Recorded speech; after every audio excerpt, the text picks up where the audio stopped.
السلام علیکم۔ آج میں جو اسٹوری لے کر آئی ہوں اس کا عنوان ہے ادھورا کون۔ میں نے پہلی بار ایمن مراد کو اس کی ویل چیئر کے ساتھ ایڈمن آفس میں دیکھا تھا۔ وہ انٹرویو کے لیے آئی تھی۔ مجھے یقین تھا کہ اسے مسترد کر دیا جائے گا۔ بھلا جسمانی طور پر ایک معذور لڑکی کس طرح ایک اسکول ٹیچر منتخب ہو سکتی ہے؟ پرنسپل صاحبہ تو اچھے اچھوں کو گھاس نہیں ڈالتی تھیں، پھر یہ ایمن کس کھیت کی مولی تھی؟ مگر جس پر اعتماد انداز میں وہ ایڈمن والوں کے ساتھ گفتگو کر رہی تھی، اسے دیکھ کر کہیں سے نہیں لگ رہا تھا کہ وہ اپنی معذوری کو لے کر کسی بھی قسم کے احساس کمتری کا شکار ہے۔ وہ سارا دن میں نے ایمن کے متعلق مختلف قسم کے مفروضے مرتب کرتے ہوئے گزارا۔ میں نہیں جانتی تھی کہ ایمن کے متعلق میں اتنا کیوں سوچ رہی ہوں۔ شاید میں اس سے مرعوب ہو چکی تھی، مگر میرا دل اس بات کو تسلیم کرنے کے لیے تیار نہیں تھا۔ اگلے ہی روز مجھے ایمن کے منتخب ہونے کی خبر مل گئی اور اسی روز سے ایمن مراد سے میری چپکلش کا آغاز ہو گیا۔ مس زارا، آپ آج سے 9ویں جماعت کو نہیں پڑھائیں گی۔ کوآرڈینیٹر زرتاج کے اس جملے پر میں نے چونک کر اس کی طرف دیکھا۔ آج سے مس ایمن کو ہم نے 9ویں جماعت کا انچارج بنا دیا ہے۔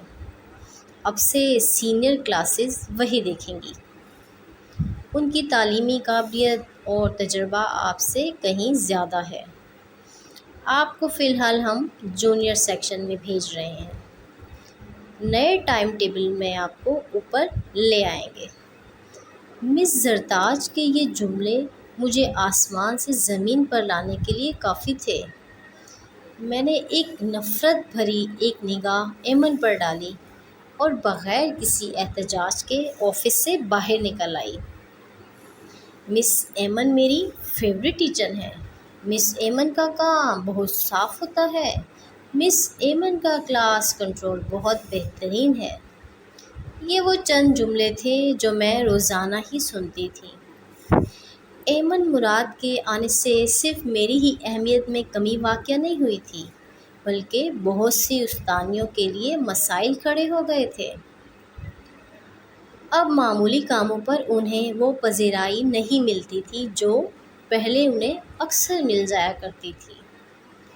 ہم سب ایمن کی جسمانی معذوری کو لے کر روزانہ اس کی جانب کوئی نہ کوئی فقرہ اچھال دیا کرتے، مگر وہ یہ سب باتیں نظر انداز کر کے اپنے کاموں میں مصروف رہا کرتی۔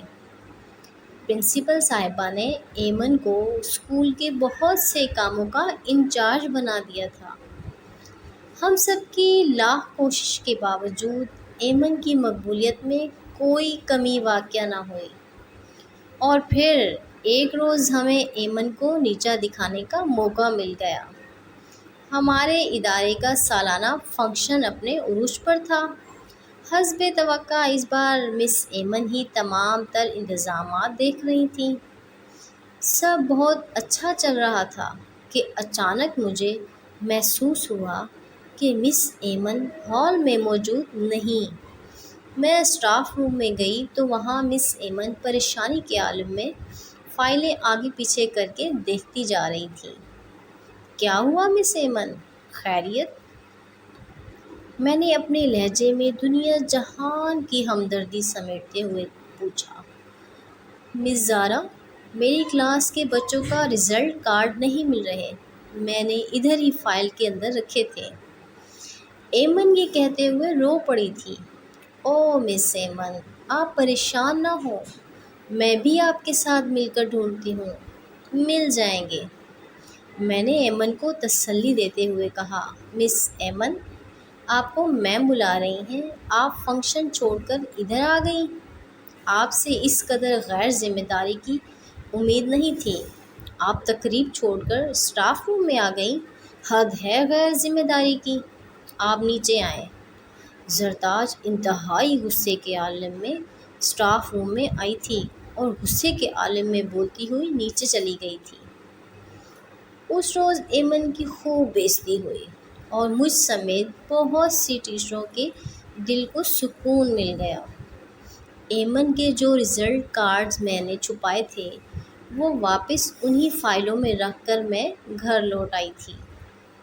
اس روز میں بہت خوش تھی اور گھر پہنچ کر ایک اور خوشی کی خبر میری منتظر تھی۔ زارا بیٹا، اب تم گھر بیٹھنے کی تیاری کرو، تمہارے رشتے کے لیے اسفند نے ہاں کر دی ہے، اور یہ سب تمہاری کولیگ ایمن کی وجہ سے ممکن ہوا۔ کیا؟ مگر حیرت کے باعث مجھ سے کچھ بول ہی نہیں جا رہا تھا۔ ہاں نا، ڈاکٹر اسفند کی والدہ تمہارے بارے میں پوچھنے کل تمہارے اسکول جا پہنچی تھیں۔ وہاں تمہاری مس ایمن نے اسفند کی والدہ کے سامنے تمہاری اتنی تعریفیں کی کہ انہیں ماننا ہی پڑا۔ امی نے مجھے گلے لگاتے ہوئے کہا، یہ سب آپ کو اسفند کی والدہ نے بتایا ہے؟ مجھے یقین ہی نہیں آ رہا تھا۔ ہاں، ان کے علاوہ اور کون بتا سکتا تھا؟ میرے لیے تو وہ لڑکی فرشتہ ثابت ہوئی تھی، اور انہوں نے مجھے بتایا کہ وہ لڑکی دونوں ٹانگوں سے معذور تھی۔ بے اختیار میں بول اٹھی، معذور؟ وہ نہیں ہے، وہ تو مکمل ہے۔ ادھورا تو وہ ہے جو اسے معذور سمجھتا ہے۔ امی نے تو شاید اور بھی بہت کچھ کہا تھا، مگر میرے کانوں کے آس پاس امی کی زبان سے نکلا ہوا آخری جملہ ٹھہر گیا تھا۔ مجھے معلوم تھا اب میں ایمن سے معافی مانگوں گی۔